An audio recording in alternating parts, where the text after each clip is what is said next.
This is what should be done by one who is skilled in goodness and who knows the path of peace.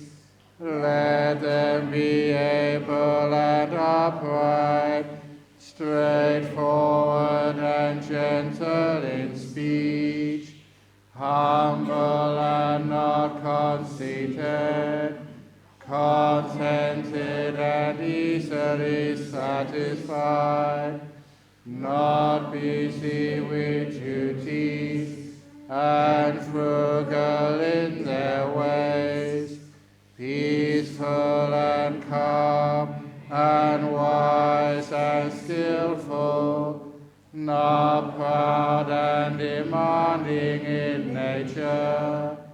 Let them not do the slightest thing that the wise would later reprove, wishing in gladness and in safety. May all beings be happy.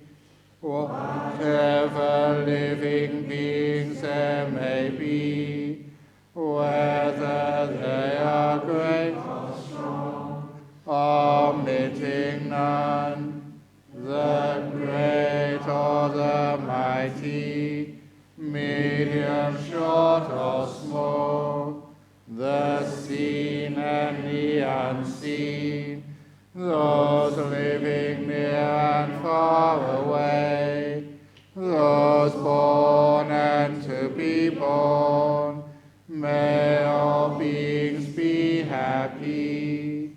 Let none deceive another, or despise any being in any state. Let none through anger or ill will wish harm upon another, even as a mother protects with her life her child, her only child, so with a boundless heart should one cherish all living beings, radiating kindness over the entire world, spreading upwards to the skies and downwards to the depths, outwards and unbounded, freed from hatred and ill will,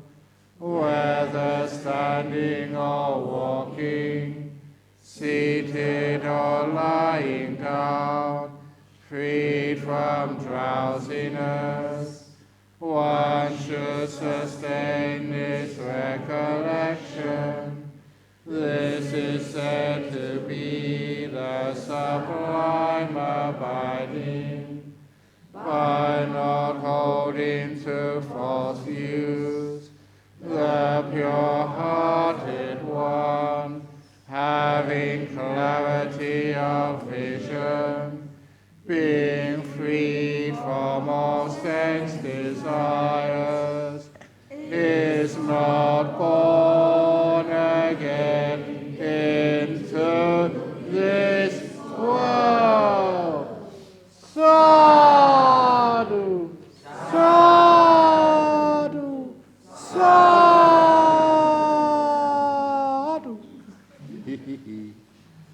Very good. So we have now questions. Very good. Oops. Ow. Aha. Very good. No. Okay. Very good. I thought it was for my feet.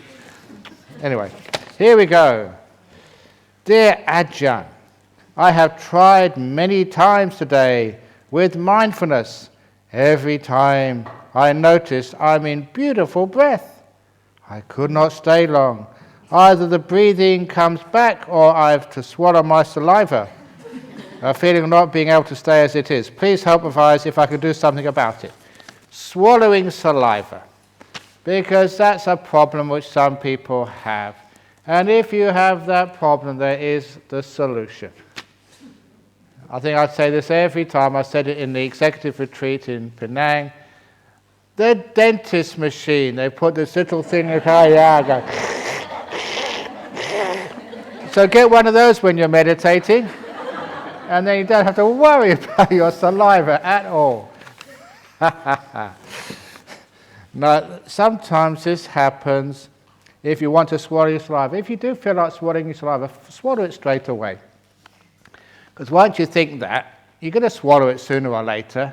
So swallow it, get it out of the way, and then you want to swallow again. Just keep on swallowing whenever you want to, and after a while it just disappears by itself. So it's just a pause. And then eventually you go back to the beautiful breath. And not feeling able to stay as it is, you will eventually get to stay as it is. Remember, you're building up peace. The more you are peaceful, the more you let things be, the more you are kind, the more you're forgiving, the more you let go of the past, you'll finally get more and more peaceful. And it's not something you do, it's just something which happens. The more you meditate, the more easier it is to stay in the present moment. The more easier it is to just stay as it is. It becomes a habit which you build up. So this is something you can't make it happen. You just keep on making peace, being kind, being gentle, and then you find out these things happen. And don't think that I have to do this on this retreat. You know, that if you get enlightened on this retreat, that'd be terrible. You won't be able to go to work. You won't be able to sort of pay off all your debts. You know, your husband or your wife will be really upset at me I didn't send my husband up here to get enlightened and I was to become a monk. I just wanted to be a nicer husband to me. So just take it easy, okay? Take it very gentle. Don't sort of strive too hard. It happens gradually. My first meditation teacher, he told a story which, I've only got a few stories, so they have to be recycled because this is the modern age. Recycling. And that was where he planted, he was about 5 or 6 years old, and he planted, his father gave him some seeds to plant in the garden. He put them in the garden, and he was only 5 or 6 years of age. He was so impatient. So, after every morning, every afternoon, at lunchtime, he checked to see what was going on. Nothing was happening. And so after 2 days, he complained to his father, they're dead, nothing's happening. And his father said, look, it takes a while, the seed has to split, the little shoot is pushing up, it's probably pushing up right now, leave it alone. In a few days' time, you see a little green shoot come above the soil. And so he waited a few more days, his father was right. You can see little green shoots coming exactly where he planted these seeds. He was so excited. So he used to water them once a day, now he watered them twice a day. He wanted them to grow much quicker. And after 3 or 4 days, they were a couple of inches high, but he wanted them to grow much quicker than that. So he stretched them all to make them grow bigger. Killed every one of them. And that was this little simile of a 5 or 6 year old. You can't stretch a plant. You can't make a bush or a tree or a flower grow quicker. The flowers, they don't bloom when you want them to. They just bloom when all the conditions are right. You just got to wait. And that's a very lovely thing about nature. You can't rush it. When it happens, it happens. And that's the nature of your body and your mind. You can't rush these things. You just wait, put all the conditions in place. Just make peace, be kind, be gentle, do meditation, be kind to yourself, rest enough, eat well, and then you find the delightful breath gets more and more and more. It gets easier and easier and easier. So you see there is progress.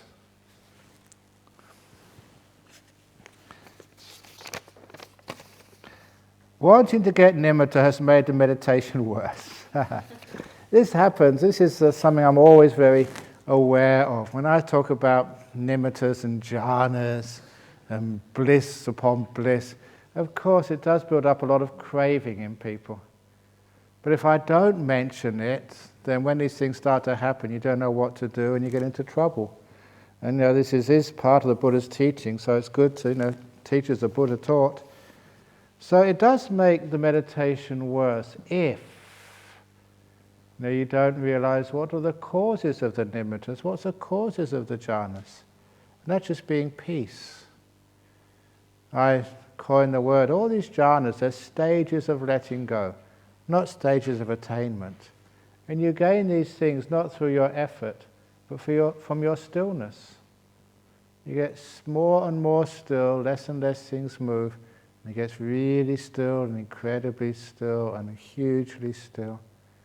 And that's what happens. When you're that still, nimittas and jhanas, they just happen. But when you're moving, they can't happen, which is one of the reasons why, if you want them, you'll never get them. Now, I like telling the monks I got my first really deep meditation when I was a lay person at a retreat. Because I could do that when I was a lay person. I had a girlfriend. I don't mind saying this. Sometimes people say to Mum, you shouldn't talk like this. But I was having sex with my girlfriend. And it was only about a week afterwards. I was at a retreat and just getting the happiness better than sex. And that just was amazing how you can do that. Because I could do that, then I thought, why can't you do that as well? That's why I taught lay people. Because, I was a lay person. But after I had that experience, it took such a long time to get it back again. And this was personal experience. I didn't really have a teacher to tell me when I was a lay person what to do. And so you worked it out by yourself, what happened. And I teach this to so many people. When you first have a very deep meditation, your problem is, my problem was, I wanted it back again. And I thought I didn't want it back again, I was just being peaceful. But subconsciously, I just wanted that. And when I got close, yes, it's happening. And that excitement, that wanting, stopped it occurring. So I had to really be very aware that I wasn't aiming for these jhanas anymore. I was aiming for peace, for stillness, for letting go, for emptiness, for things fading away. I stopped the goal from a jhana to just being peaceful, being content, being happy. That was my goal then in meditation. And because I got the right goal, I was now on the right path, not the path of wanting these beautiful experiences to return, but just wanting to be peaceful. That was all. And after a while you get the message here, Buddhism, being peaceful, being content, peace of mind, which people often, they aspire for. How on earth can you find peace of mind? Once you know the trick, it's just so easy. Don't want anything. Then you have all the peace you ever want. So you develop this beautiful peace of mind right now. And you make it very deep. Now sometimes I was mentioning like bliss, you get some really incredible blisses, you never think you could be so happy. But also peace. People imagine they understand what that word means. But you know what happens in meditation, you get as peaceful as you've ever been before, and you think nothing can be more peaceful than this. And then you go deeper and more peaceful. And after a while you think, did I really ever understand what peace was? And this is more peaceful than the most infinite peace I've ever experienced. And then you go deeper and it's even more peaceful. And you wonder, where does this peace stop? And this becomes great insights, great understandings, and really an interesting journey. And this is what I aim for, if anything, peace, because I know if it's peace, I can't do anything. Or if it's stillness, any action, any doing, any fear, any what's the other one? Excitement, that destroys stillness. Which is also, I haven't said it yet on this retreat, not really anyway. When anyone says about meditation, when they mention the word concentration, I was, please don't use that word. It is stillness. Stillness, that's samadhi, stillness. Because when it's stillness, and that's your goal to be still, it makes it really clear. I can't be still if I'm sitting there trying. If I want something, if I'm angry at something, if I'm upset at something, I'm not still anymore. To be still, you have to let things go, let them be. And I never mentioned Ajahn Chah's simile yet. I always do it on most of these retreats. He used to hold his hand up and wave his hand and said, this is a leaf on a tree. It only moves because there's a wind blowing it. If that wind stops, the leaf doesn't stop immediately. It moves less and less and less until it eventually comes to perfect stillness because of friction with the air. It's perfectly still because you know that that's its natural state, to be still. It's only the wind makes it move. And Ajahn Chah would carry on by saying that's the same as the human mind. The nature of your human mind is actually to be still. That's its default position. And it only moves because of wanting, the winds of desire. I want, I don't want. That makes your mind move. So how can you get your leaf, your mind, to be still? You can't hold it still. You have to somehow protect it from the wind. Protect it from wanting, desire, anything. And if you want nimittas, you're making your mind agitated. If you want jhanas, you're just shaking it. So once you understand that, it becomes very clear how to meditate. And why it is that, that wanting a nimitta does make the meditation worse. Wanting anything, good stuff, bad stuff, it's all wanting. And what happens is it just makes the mind move. You go away from stillness. This afternoon I can't even get piti sukha in the beautiful breath. I tell myself this is good enough, but I feel often a little frustrated. You're just trying to convince yourself, So after a while, know what the problem is. Not just not attaining things, not getting what you want. The problem is wanting something in the first place. Once you realize that, you realize a great insight. And tomorrow I'll be talking about insights. And this is one of the first insights, the insight into the path. What creates stillness? What am I supposed to be doing in this Buddhism? And when you are meditating, it's letting go of wanting. You can't change the world. You have your ups and downs, you have your sickness and your health, the times when you're really happy and times when you're not so happy. But you can certainly change your reaction to it, how you deal with it. Sometimes it's rainy, sometimes it's sunny, sometimes it's cold, sometimes it's warm. You can't really change that, but you can change. What you have full power over is your reaction to it, how you deal with it. You can want it to be different. If you can change it, fine, but a lot of times you can't change it, so let it be. And that let it be is powerful. You know the story I've said about my toothache in Thailand. Terrible toothache, not able to sleep at night, really driving you crazy, incredible pain. And people have told me, say it's only a toothache, but some people have gone crazy with toothaches, apparently.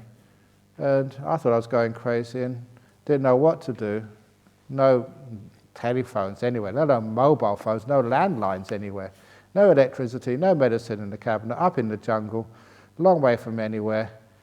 That was brilliant. Thank you so much.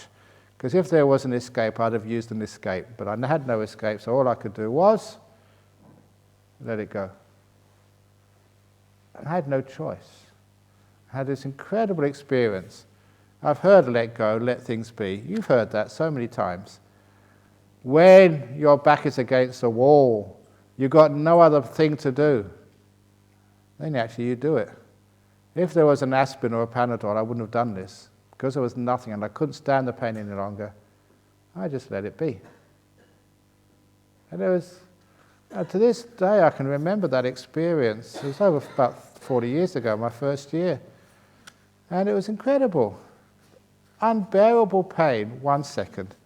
And 1 second later, no pain, but just bliss. Total change within a second. And I couldn't believe it. I thought, wow, this letting go stuff is very powerful.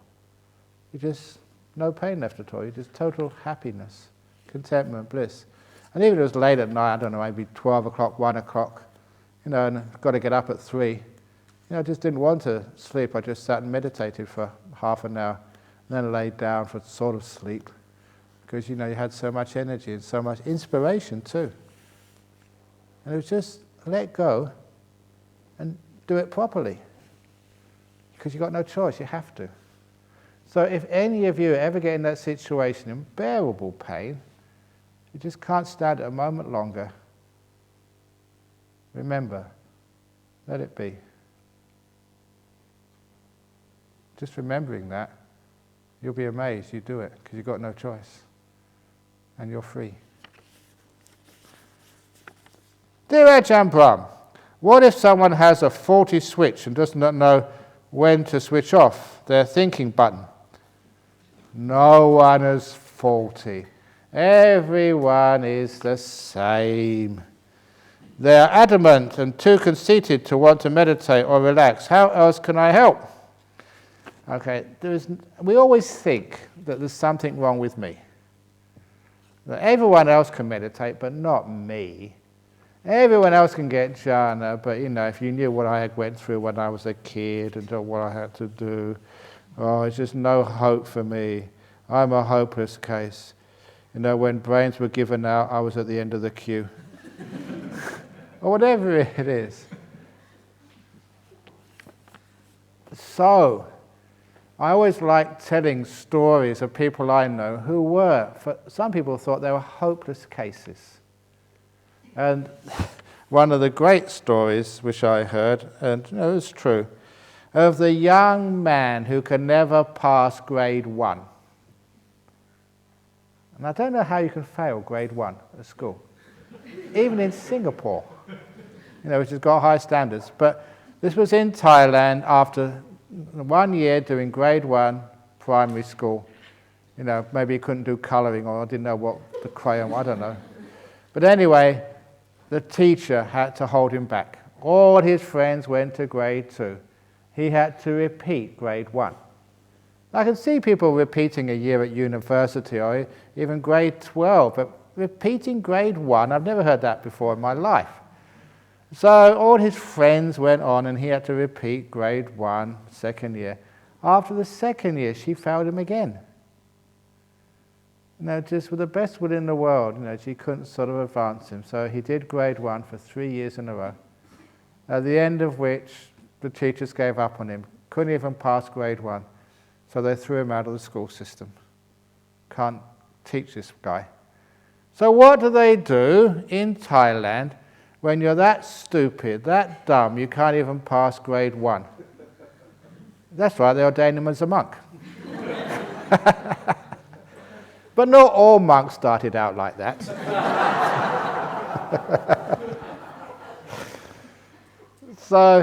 But they ordained him a monk. He was a young little novice in the village monastery.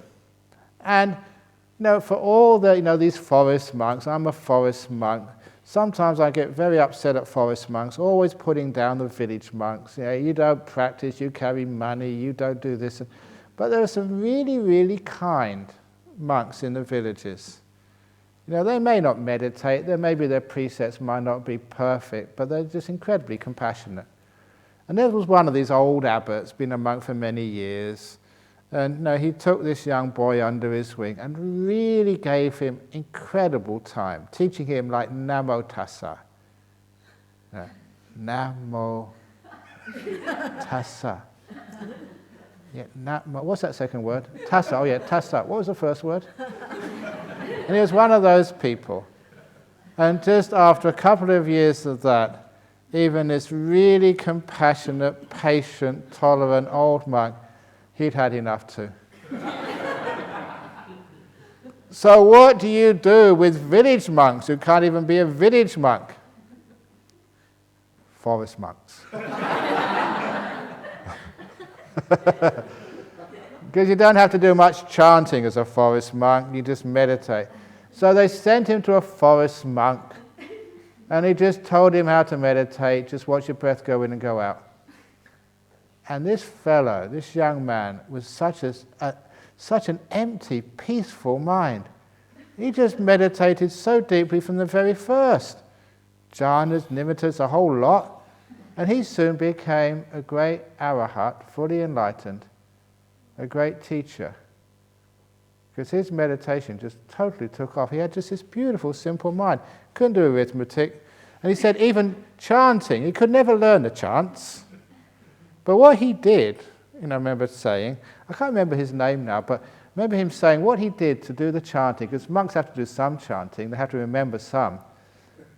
Because he had such a powerful mind, he could actually access his previous life when he was a monk with a much better brain. And when he had to, when he did the chanting, he accessed his previous life, to be able to remember the chanting so he could chant in this life. Because in this life he couldn't learn anything. So he went to his previous life, remembered the chanting, and that's how he chanted. Really weird, but that's how he did it. And I like that story because there was a hopeless case, an idiot, basically. But he became a great meditation teacher, a great monk, fully enlightened. So there's hope for each one of you.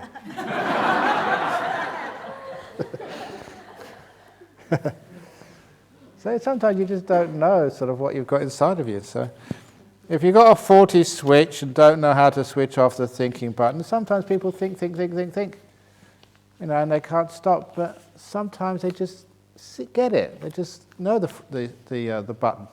They find that button, they press it. And once they find it, they can find it again. When they want to think, they can. When they don't need to, they don't. They're peaceful. And the button's in there somewhere.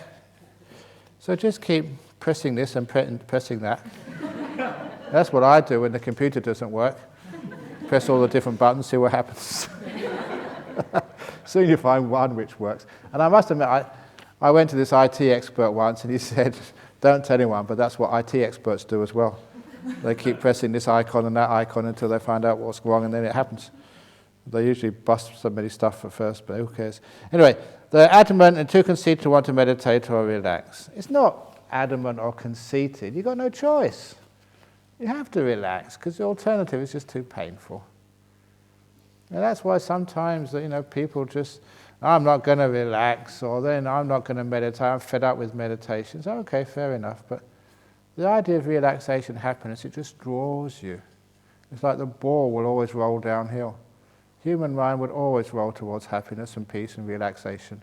You may go a circuitous route, but eventually you'll go to peace, because that's what you want in life. Even working, people go to work so they can make enough money to relax. Remember that story I told in Opening the Door of Your Heart, the Mexican fisherman? I'll tell it again, because I love telling my stories again. Because there was an American, he was a professor, he went on vacation to the Caribbean, to the west coast, no, the east coast of Mexico. And he was on one of these really picturesque little fishing villages on the beautiful Caribbean coast. And he was just waiting there just in the morning, and he saw this boat pull in. He'd obviously been out very early. It was a fishing boat, just one captain on the boat. And he watched this man unload his catch. And because he was on vacation, he had a little conversation with this old fisherman and said, "What are you doing now?" He said, "Well, senor, I've caught enough fish for the day. I'm now going to go home and have lunch with my wife. And after lunch, I have a siesta.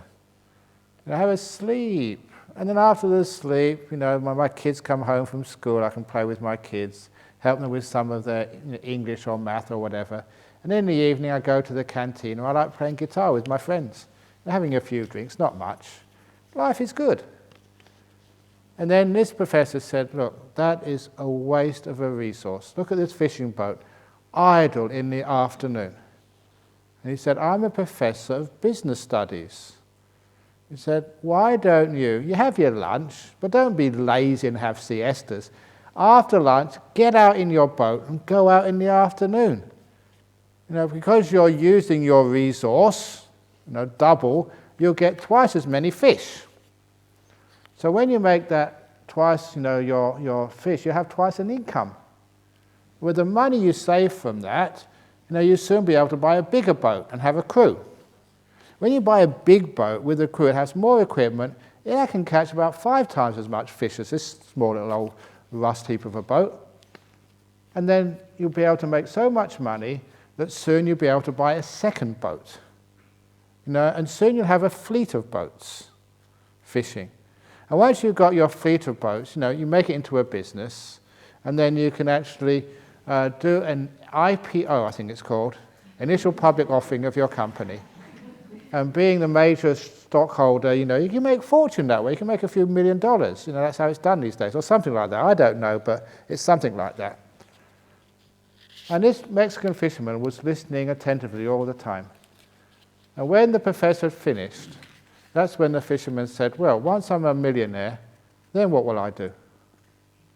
Because a lot of times in our dreams and fantasies, if you're a dream, you're not married yet, you dream, "I'll find this beautiful girl or this beautiful guy, the one who's meant for me, and then we'll get married. Then what?" Well, we'll have kids, but then what? We don't take it to the limit, to the end. And so he was asking, just you win the lottery, then what? And so that's what the fisherman asked, then what? And the business professor hadn't worked out the business plan that far. So he made it up on the spot. Well, once you're a millionaire, you can retire. That's what people do. You can retire to a nice, beautiful fishing village like this. You can buy yourself a small boat just to go out for fun in the morning. Because you're already wealthy, you can have lunch with your wife every day. You can always have a rest after lunch. And you'll be able to always be there because, you're wealthy, you don't have to work so hard. You'll always be there for your kids when you come home in the evening. With your stress-free life, you'll be able to go to the cantina in the evening, play guitar. You won't have to be on a computer working out the next contract for the following day. And that's when the fisherman said, "Senor, I do that already. Why do I want to be a millionaire?" And it's a wonderful story because most people want to be rich so they can live like poor people. And when I saw that, I thought, wow, that's really sort of cool. So sometimes, what do you want it for? Can't you be happy now? Anyway, if nimitta can change like from black to bright light, any meaning, will nimitta get brighter when you are getting deeper into meditation? Yeah, nimitta has changed because you are changing. I never mentioned this morning, the colour of those lights is totally unimportant. Sometimes it's your favourite colour, sometimes you always see purple nimittas or green nimittas or white nimittas, gold nimittas, whatever. So the colour's not important. What's important is their brightness and their beauty. So it doesn't matter what colour it is. But it usually should be a single colour, not sort of like polka dot or striped or whatever, because that's just too complicated. And it does get brighter the deeper you get. From the suttas, it seemed that many became stream winners just by listening to a discourse. No need for meditation, jhanas, etc., even bandits. Why does it seem so tough now? It's really unfair, isn't it? How do we know if we are stream winners? Now, if you have, you have sutta classes in Singapore, you've read suttas? And sometimes you see these suttas and they say, after this, 100 monks became enlightened fully. And you read it and, what did I miss? And the reason is because when in the suttas, they only give like a snapshot of the journey of those people who became stream winners or enlightened. It's only that last little thing. And all of these people, they had to keep some precepts. And they had to sort of meditate.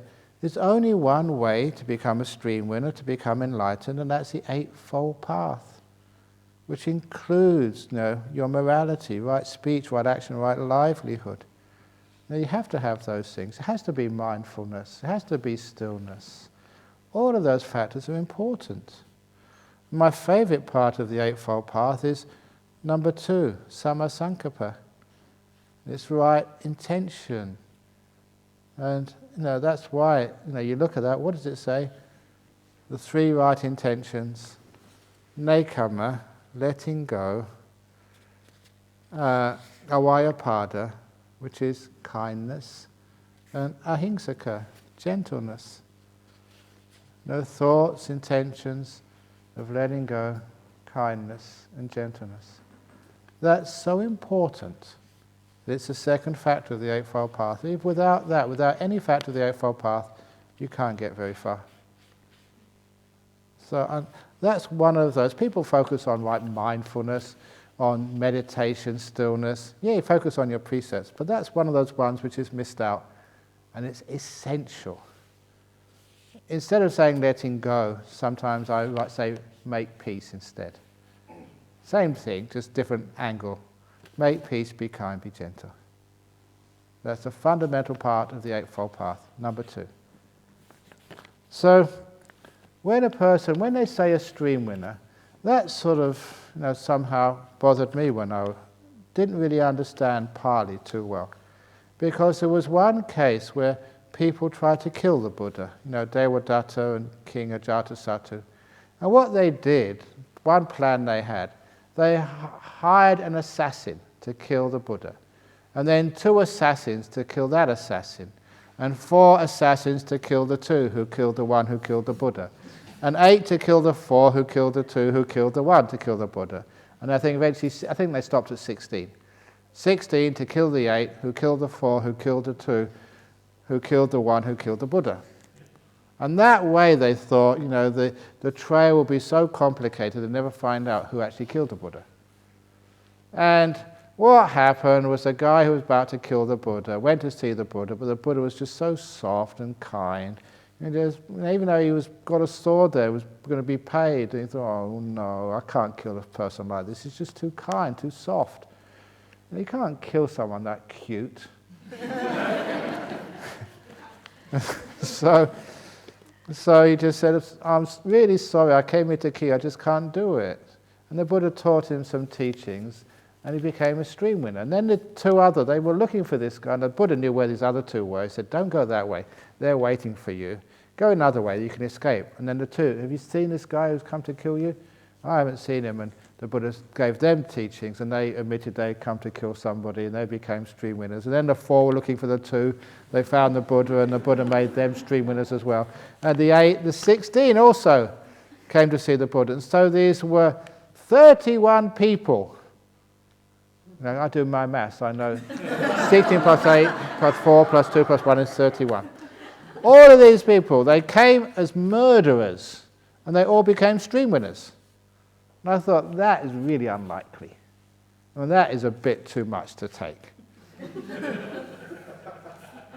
But then, I realized that the way they use the word stream winner, in Pali, it means that they've entered the path to be stream winners. They haven't attained stream winners yet, but they've been so inspired, so moved, they are now going to practice that Eightfold Path.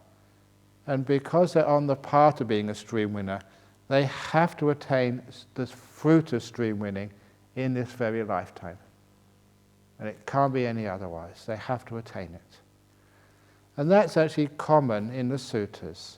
And where I found out the way they use this word, being a stream winner, it does have a parallel in the use of the word being dead in English. If you are dead, most of the time it means, you're not breathing, you're about to be cremated, or you've already been cremated. That's being dead. But we also use the word dead. If you have, say, offended one of the triad gangs in Singapore, if you've really cheated a mafia don, then people come and say, you're dead. But I'm still alive, I'm still breathing. What they mean by that word in English is, your death is certain. You're just as if you're dead now, because after you, they're going to catch you, you're going to be killed. You're dead, my friend. And that idiom, which we know in English, is precisely how it's used in Pali. Now, that's the way this language works. When they say you're a stream winner, it might say, you're dead, Claire, because what you did to me. You haven't done anything. But it's just you're in front, you're the nearest person. So I keep picking on you, I'm sorry. But what it means is that your stream winning is certain. So just like they say, you're dead. If you upset a gangster, the same means that you're going to be a stream winner, you have to be. So when you understand that, it makes more sense. Those robbers, it's not they hadn't been keeping precepts, they've been bad people, professional assassins, with such bad thoughts in their mind. No way you can become a stream winner straight away. Even the Buddha can't do that to these people. But certainly they can be inspired and have such faith. From now on, they're going to keep that Eightfold Path. And they've seen a Buddha, been taught by a Buddha, so inspired. They have to become a stream winner at the end, in this life. No alternative. That's why they call them stream winners. So when you understand that, it makes so much sense and answers a question that how can these people become stream winners when they're murderers? And you are really good people, you've been keeping precepts, serving at the Buddhist fellowship for all these years, and you've got nothing? That's really unfair.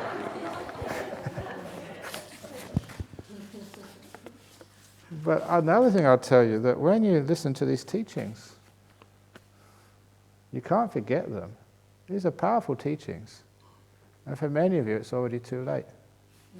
You can't get out of this now. It's going to happen.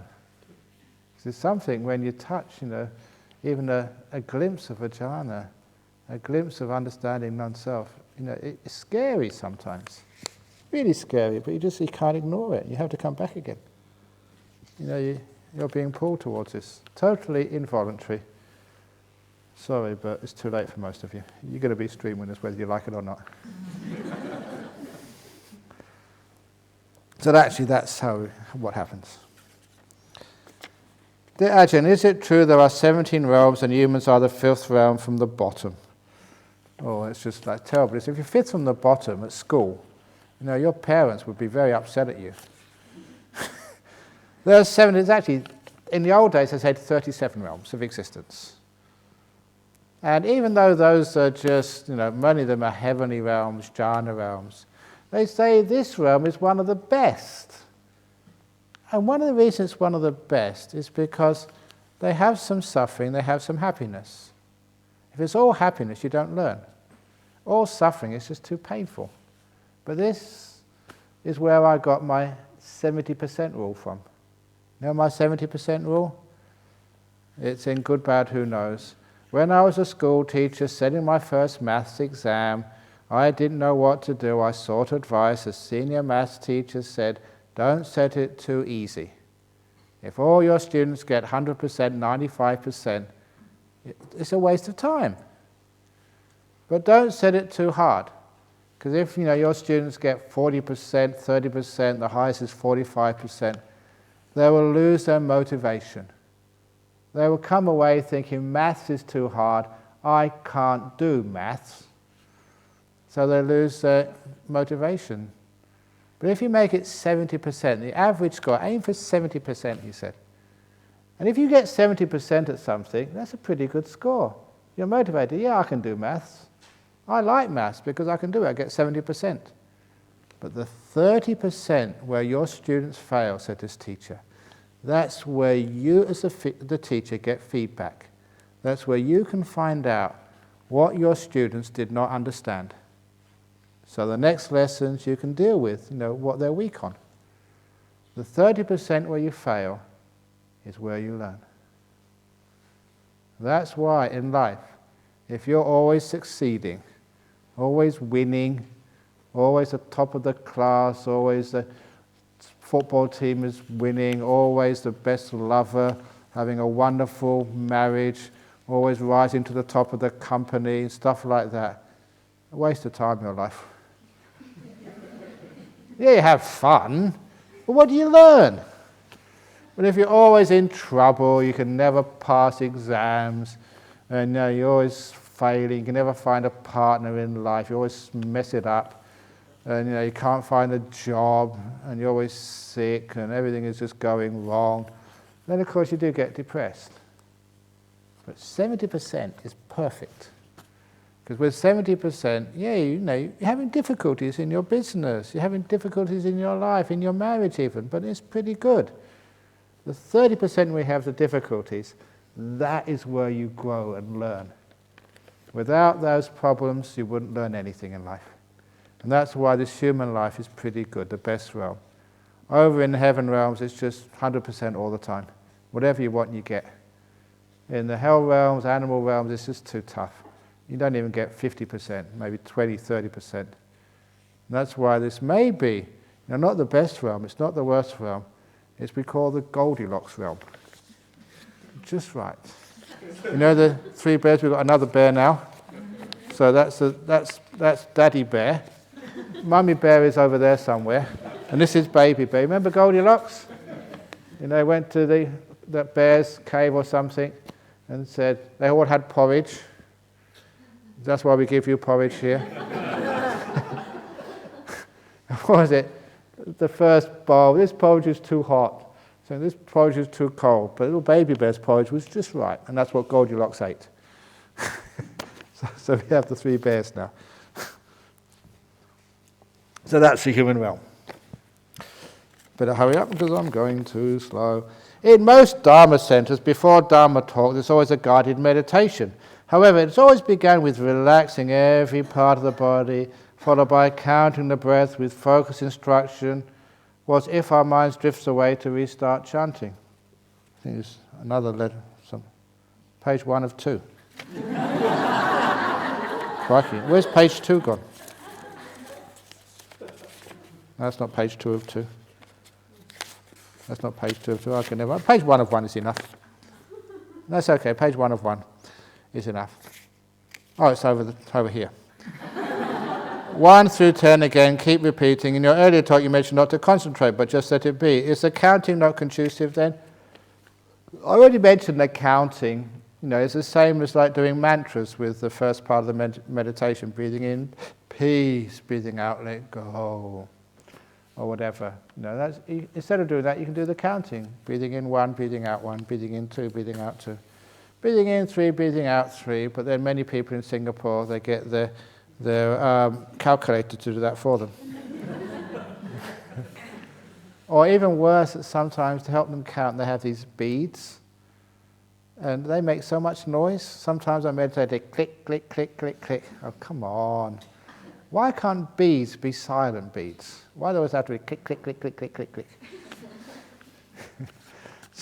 So we don't do that because, that especially the beads, you can just count yourself, one beading in, one out, 1, 2, 2. What that does, it just gives you something to help you watch the breath at the beginning. But it can be just too much hard work. So don't do too much of that. However, what is mentioned here is guided meditation. Now, I can't give guided meditation on these retreats because sometimes people are sitting, sometimes they're walking, and people have asked that in the past. You can't really fit it in because if you guided meditation, it's for everybody. It's all or nothing, and I like it to be more free and easy, so you can meditate for a long time, a short time, walk, rest, whatever. But if you do want to do guided meditation, what to do is download it on your smartphone and put the earbud in your ear and listen to it yourself. And now you can do that anytime you want to do it. And it doesn't disturb anybody. So if any of you have guided meditation on your iPhones or iPods, whatever you have, with the ear plugs, you're most welcome to bring that in here, because it doesn't make any noise. Put it in your ear and have a guided meditation to help you in the morning or afternoon or whatever on retreats. And that's really helpful sometimes at home. Because sometimes you are tired, and sometimes you do wander. And having somebody talk you through meditation can be very, very helpful. So there's so many guided meditations on our website and other people's website as well. Our ones are very good because they're cost effective. We always do things for free over there. And I really sometimes you get these really low quality sort of instructions which you have to pay a fortune for. Some years ago, I was invited to this big human resources conference in London. Actually there was a big World HR conference in Singapore, and I was brought over there by Sun Han, and I was talent spotted there, and they invited me to London, all expenses paid, free air ticket, good airline, I think it was Singapore Airlines, only the best. They paid for the airline, hotel, everything, so I could give a talk. So I gave a talk there, but I've got family in England, and I was about to give my talk in this big convention centre, the best, it was in Docklands, Excel Centre, this very, very plush convention centre. And then the person who's supposed to be managing me, assign, just make sure, he's okay, meet him at the door, make sure he's got cups of tea, coffee, take him to the conference room and look after him afterwards. They appoint someone to do that, look after you. And she came up to me and said, there's somebody at the gate trying to get in for free. He says he's your brother. And I thought, embarrassing me again. So I said, I better go and check. So we went down to check, and there was my brother and my niece. And they're trying to get in for free. And I said, yeah, it is my brother, that is my niece. And he said, well, really, you're only allowed one in. And he said, but you come a long way, okay, you can take both of them in. I sweet talked her. And so both of them came in. As soon as I was left alone with my brother, what are you embarrassing me for? Why don't you pay? He's a bank manager, he's got enough money. And he said, do you realise how much they were charging for 1 hour talk? £300 each. That's how much they were charging everyone to come in to listen to me. £300 each. Now I know my market value.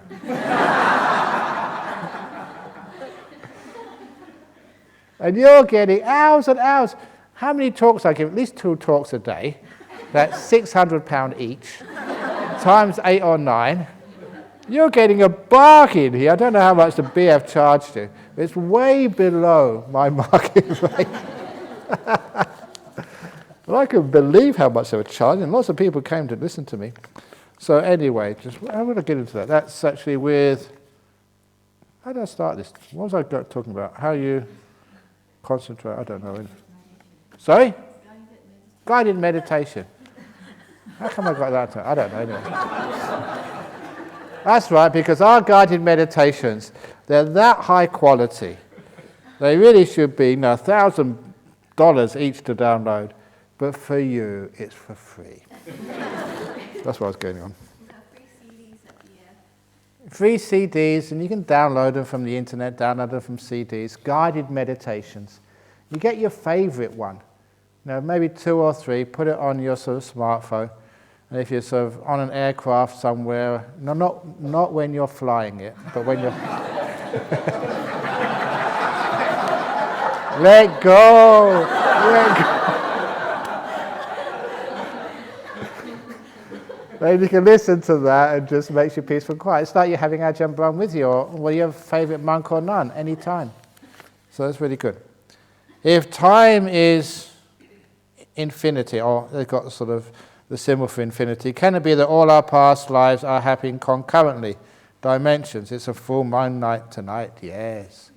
The full moon is up. There was the eclipse earlier, but we couldn't see it here because it was before the moon rise. And it was a red moon, a voodoo moon. Oh. No, you're perfectly safe again. Yeah, if all the past lives are happening concurrently, if they are concurrently, it doesn't matter, we still can't reach it. So it's as if they don't exist. However, sometimes people do remember their past lives. How can that be? Well, it's such a far distance. But, and people do this. They're meditating, and they can contact a life a long way away, hundreds of years ago, and it's real. So yeah, time is past, but sometimes we can. It is reachable. It's touchable, even though it's 100 years ago. Weird, but true. Dear Ajahn, in reference to the 6th precept, refraining from eating at wrong time, how does food interfere us from realizing jhana? Somebody wants a loophole here. Sometimes I argue, I'm hungry, please. One reason why it does interfere is, it's true, when you eat, all the blood goes to the stomach. So you do get a bit tired after eating, and sometimes, even if you eat 3 meals a day, 4 meals a day, we always know, because I go to conferences, even the BF does a conference every now and again, and they always put me on after lunch. That is the graveyard shift for conferences, because they know that I can entertain people, I can keep people awake while everyone else would go to sleep. And they do that. I've been at other people's conferences, and even though they may be good speakers, you put them on after the lunch break, and everybody is just heads down after a decent lunch. So everyone is sleepy after lunch. So if you haven't eaten for a while, all the blood is in your brain. Mindfulness is much clearer and more chance to get enlightened, especially on a full moon. When did the Buddha get enlightened? Full moon. This is your chance tonight. Dear Ajahn, some teachers teach vipassana insight meditation and cause it open awareness. Can you get jhana with open eye meditation? Why is it they say it is not necessary to get jhana to get insights? Thank you. One of the reasons they say it's not necessary to get jhanas to get insight because they haven't got jhanas. I'm saying as it is. Anyone who's had a jhana know how important it is. But if you haven't had a jhana, people say, oh, it's not necessary. You can understand why, because they can't do it, so please, it's not necessary. So that's one of the problems. With open eyes, when you're open eyes, you're seeing things, and it's a disturbance. The whole idea of meditation is settle things down to let all the 5 senses disappear. So it's much better to actually keep the eyes closed. And I will answer more on this question tomorrow when I talk about insight and how important it is to get jhana, to get insight. Bad karma can cause one to be reborn in hell. Is hell used metaphorically? These are, in the sutras, these are called mind-made realms. These aren't, hell is not pre-existing. A place like Singapore or Hong Kong or London, you know London is there, so if you want to, you can go there if you want to. But hell is not pre-existing, it's a mental world. And you make it, you construct it. As you think you need to be punished. So if you look at the old temple paintings, they've got vats of boiling oil. They've got these demons with sharp forks poking you. And this is 2,500 years old. The art of torture has advanced since those days. So that is just so 2,500 years ago. So hell is not like that these days. And I once said, if ever I did something really bad and go to hell, my hell, what I would suffer from the most of all would be what I call the karaoke hell. Where I have to sit and listen to all these drunk people trying to sing, Frank Sinatra, totally out of tune, with a grating voice, thinking they can sing when they blooming well can't. Because that happened to me in Penang once. Penang, on a retreat, it was actually Christmas Eve or something, and just where I was staying in Penang, Mahindarama Temple, the house opposite was having a Christmas party, and I'd finished the meditation at 9, 10 o'clock, go back to your room, tired out, want to sleep, and there was a karaoke party at about 1 o'clock in the morning. And I wouldn't have minded if they could sing. But the later it got, 11 o'clock, 12 o'clock, the later it got, the more out of tune it got. And I remember this one woman, and she was screaming, and everyone was clapping and shouting, and it was the most terrible noise I'd ever heard in my life. And so I realized that, if you really want to torture someone, send them to karaoke hell, where you have to be there and listen to karaoke 7 days a week. Oh, I couldn't stand that. But you make a hell which you think you deserve, and you can leave whenever you want to. That's the incredible thing about knowing these are mind-made realms. Why do people torture themselves? We're into this terrible thing called guilt. I've done something wrong, therefore I think I need to be punished. And you punish yourself. No one sends you to hell. Only you send yourself to hell if you think you deserve it. And you stay there as long as you think you need to. Literally, the gates of hell are open. You can walk out whenever you want. But it's amazing, people just don't want to walk out. They think they need more pain to pay for something. It's this terrible, terrible idea of people do something wrong and they think they need to be punished to learn. That is nothing to do with Buddhism. If you have made a mistake, any mistake, even bad mistakes, if you get punished, you fear punishment so much you will never acknowledge the truth. You won't tell anybody. You won't even tell yourself you've done something wrong because you're afraid of the punishment. All punishment ends up driving the truth underground. Why would politicians say they took money corruptly? Would they be honest? They'd go to jail for that. But imagine if there was an amnesty. So if you acknowledge what you did, we'll forgive you. Then that would allow the truth to come up. That was the great insight of Nelson Mandela and Desmond Tutu with the Truth and Reconciliation Commission in South Africa. Knowing that if there was any punishment, they would never find out what really happened in the apartheid years of South Africa. When it was total amnesty, as long as you told the truth, amnesty, then the truth could come out. All punishment hides the truth. That's why, even personal fear of punishment, you won't admit what you really did. You can't, psychologically. So what happens is, in Buddhism, there's no punishment. You acknowledge the truth, you find out what you did wrong. and you learn from it. If you don't know what you did wrong, how can you learn? You learn from it, and once you learn from it, you tend not to do the same thing again. The whole purpose is to learn, to grow, become better human beings. And that's what the Buddha said. You acknowledge the faults, you forgive them, you learn from them. That is growth, the Buddha said in Buddhism. That's how you advance, not through punishments. And if you understand that, you're a stream winner, which is why stream winners never go to the lower realms. It's not that they haven't done anything bad, it's that they can forgive themselves, they can learn, they don't need to be punished anymore.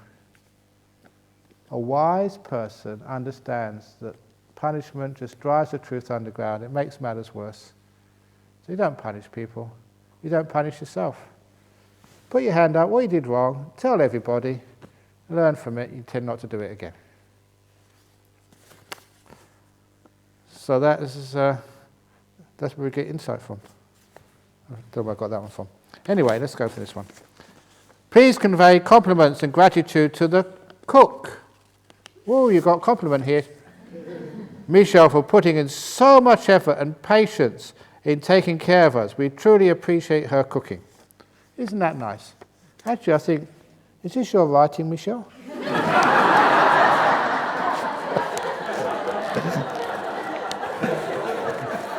No, it's somebody else's writing. I'll give that to you afterwards, you can keep it. Hi, Ajahn. Why, after experiencing jhana, people won't return to this world anymore? Why do you want to come back again? If you get out of prison, how many people volunteer? I want to go to prison again, please. And once you're out, you don't want to go back. If I use energy to focus on lower abdomen, I get lights and lose sense of my body, but it uses a lot of energy. If I just relax and let go, I don't have special experience and usually just end up in boredom. Maybe I should practice method 1. See if you can find a middle way between those two. Because it does use a lot of energy. Basically, you're borrowing the lights. You're not being patient enough to let them actually come slowly. So, just to make it a little bit interesting, maybe once a day you can just put the energy into it, just so it gives you something to lean on for the time being. But the main practice should be the letting go and relaxing, because then the lights will be sustainable. Ajahn, could it be that we are the product of stardust? Some of you are. Some of you, and I better not go there. We are the product of stardust, radiation, water and heat when conditions are right. That we are equipped to survive, including the control mechanism that we call mind, and that the mind can be recycled.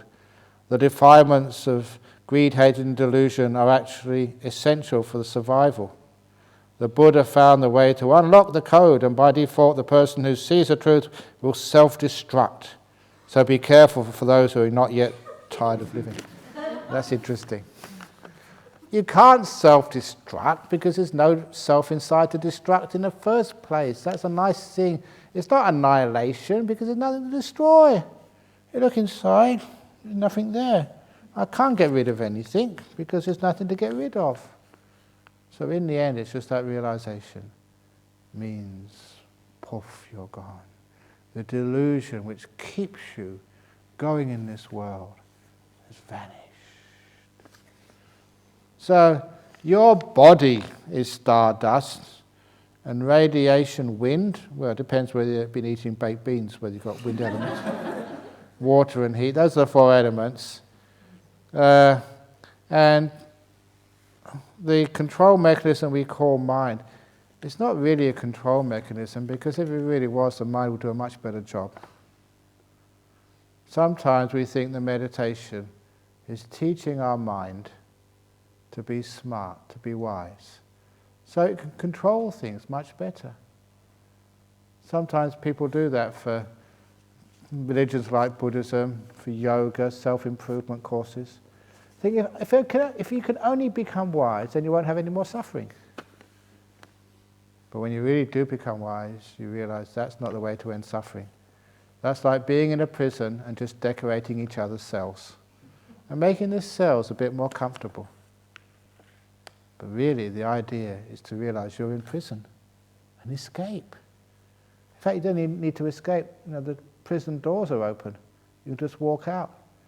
But some people have been in prison such a long time, they don't want to walk out. They're afraid to walk out. It's scary to get a jhana and walk out of your body and where you've experienced so much of your life. But when you do, you're free. But I'll say more about that in Insight tomorrow.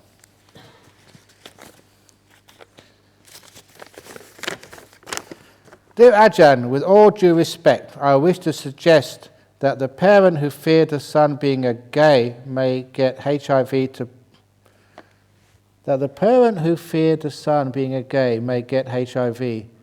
please get more reading knowledge from trustworthy sources about the disease on this retreat. I know that Dr. Lee is the head of CDC at tanhakkhayo Hospital and has been instrumental in raising awareness on how HIV is spread. Also recently, our TV program features Sister Beta and a group of volunteers who have been supporting the HIV community for the past 10 years. I remember Beta got me to go and hug a HIV patient the day before he died. And you got a picture of that. I was hugging him. I never got HIV. How many years ago was that? No, before then. Quite a few years ago. Anyway, I survived. I understand HIV does affect heterosexuals and children too. So be better educated could help the parent remove fear and to love her child unconditionally. Indeed. So, HIV, you don't sort of get that very easily.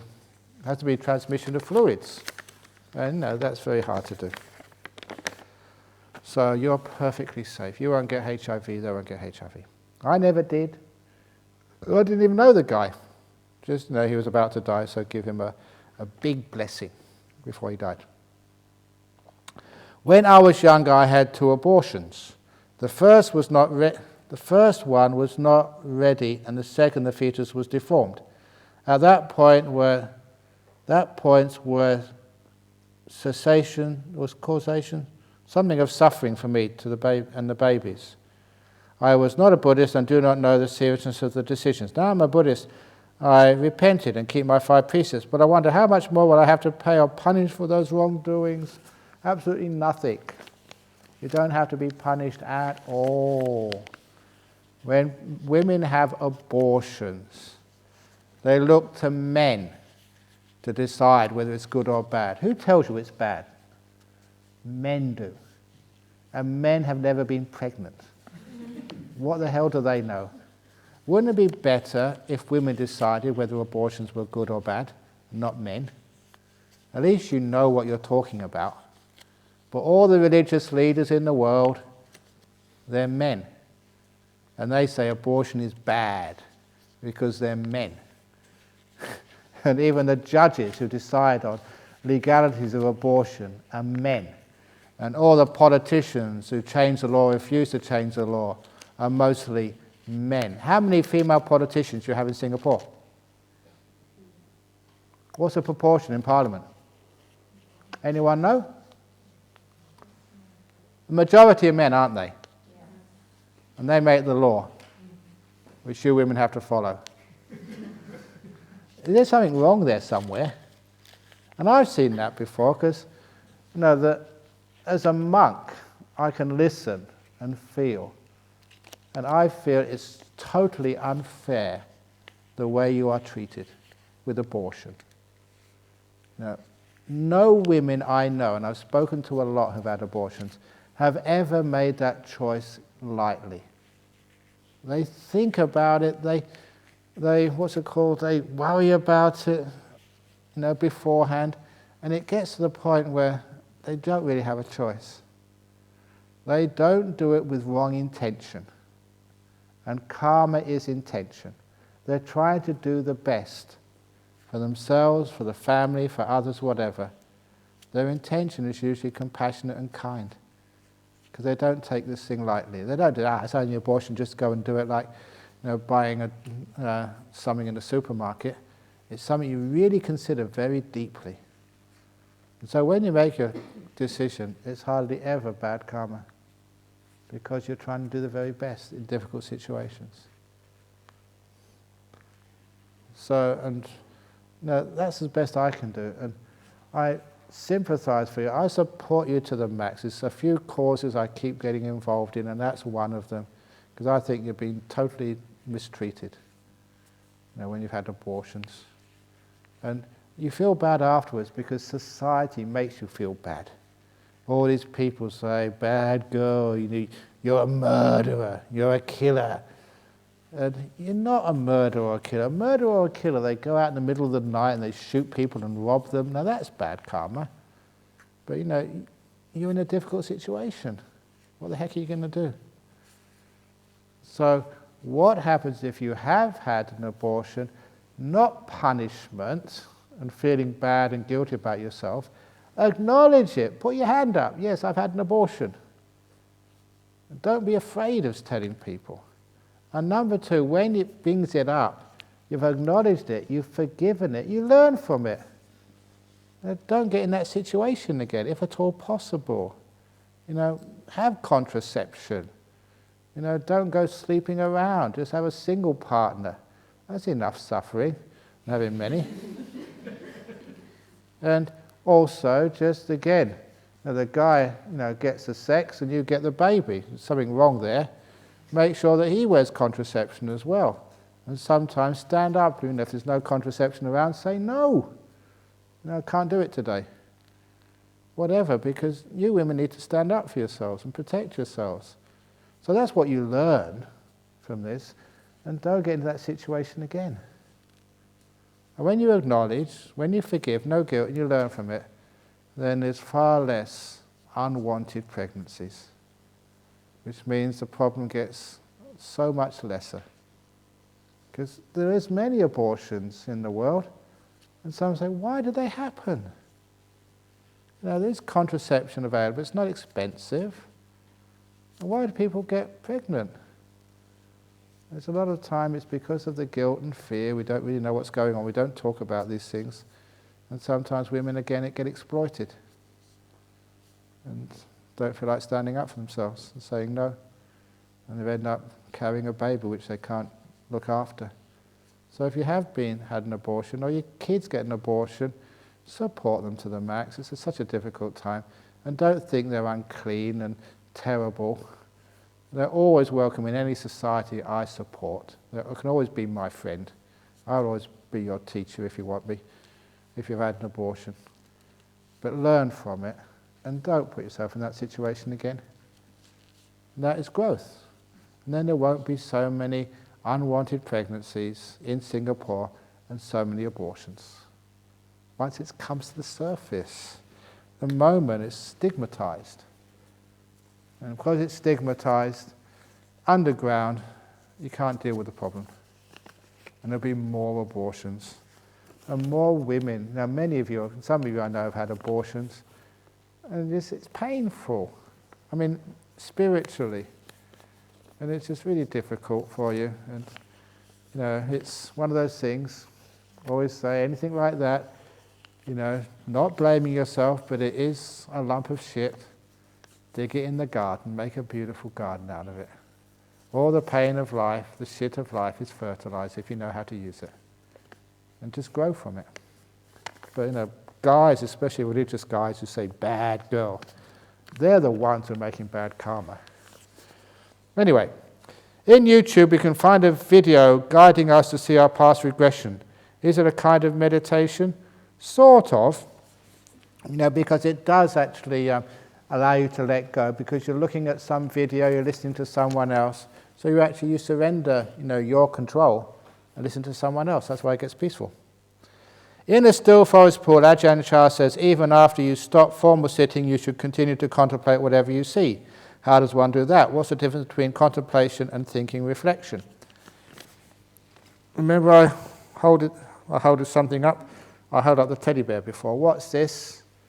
When you say teddy bear, white, cute or whatever, that's thinking. When the thinking stops and you can see it without thought, that's contemplation. But I'll do that again tomorrow when I do more about insight. Next question, 2 to go. The well-practiced monks and nuns always wear a smile on their faces. How can I also attain such inner peace and serenity? Yes, it's easy.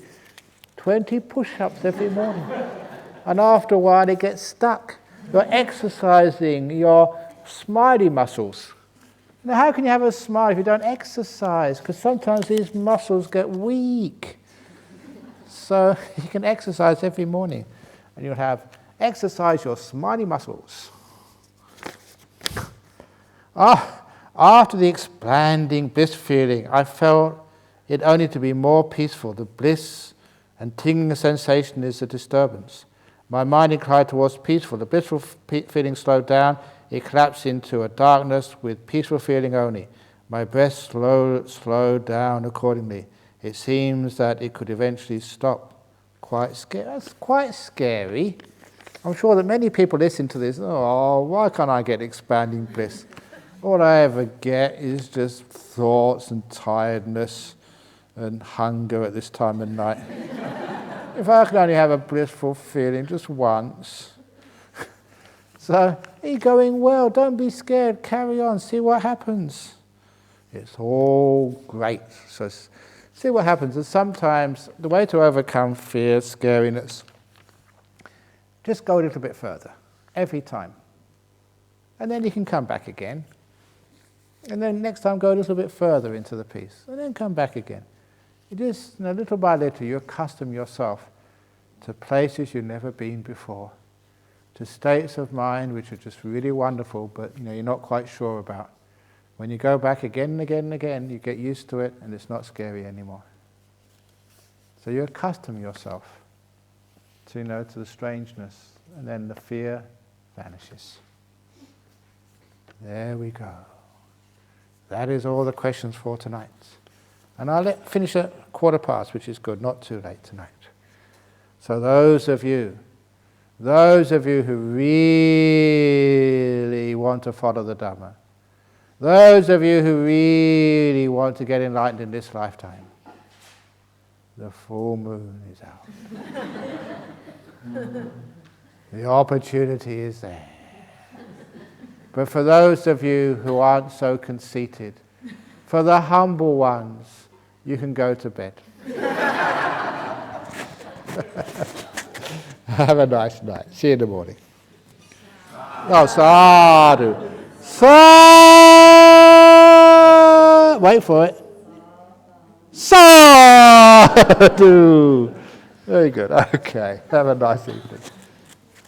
I try to do different sadhus every evening, but it's very tough.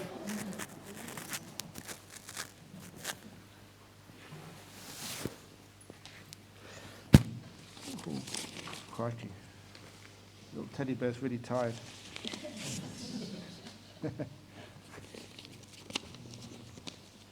If you want to, you can take the teddy bear into your room with you. Cuddle it at night. As long as you bring it back in the morning.